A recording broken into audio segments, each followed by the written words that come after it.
ఇది అన్యాయం. This is absolute rubbish. Rubbish is the word. বেশ বড়সড় চমক দিয়ে ঘোষণা করা হয়েছিল ভারতের টি-20 বিশ্বকাপ দলে দেখা মিলেছিল বেশ কিছু পরিবর্তন, কিন্তু এবার সেই দল নিয়েই এলো স্বজন প্রীতির মতো বড় অভিযোগ, সেটাও আবার খোদ ভারতীয় ক্রিকেটারের কাছ থেকেই।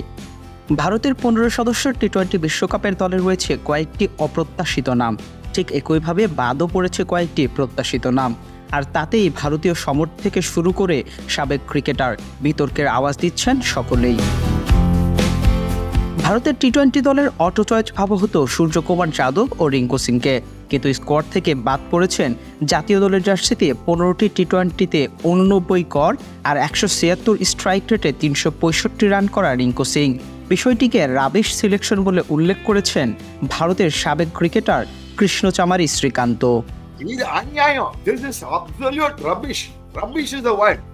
ভারতের সাবেক এই ক্রিকেটারকে সবচেয়ে বেশি অবাক করেছে চেন্নাই সুপার কিংসের অধিনায়ক ঋতুরাজ গাইকোয়াড়ের বাদ পড়া। ভারতের জার্সিতে 17টি টি-20 খেলে এই টপ অর্ডার ব্যাটার রান করেছে 500রও বেশি। মাইটি অস্ট্রেলিয়ার বিপক্ষে আছে তার একটি সেঞ্চুরিও। অন্যদিকে ফর্মের বাইরে থাকা শুভমান গিল অংশ হয়েছেন দলের। বিষয়টি পছন্দ হয়নি শ্রীকান্তের। নিজের ইউটিউব চ্যানেলে মতামত জানিয়েছেন তিনি। সেখানে তিনি বলেন, এখানে কোনো সন্দেহ নেই যে ঋতুরাজ গাইকোয়াড়ের বিশ্বকাপ দলে থাকাটা প্রাপ্য। অন্যদিকে ফর্মের বাইরে শুভমান গিল, কিন্তু সে কেন জাতীয় টিমে নির্বাচিত হয়েছে? কারণ সে নির্বাচকদের পছন্দের। সে ব্যর্থ হলেও দলে জায়গা পেয়ে যায়, স্বজন প্রীতির কারণে সে খারাপ করলেও দলে জায়গা পেয়ে যায়। এখানে নির্বাচকদের মাঝে অতিরিক্ত স্বজন প্রীতি রয়েছে।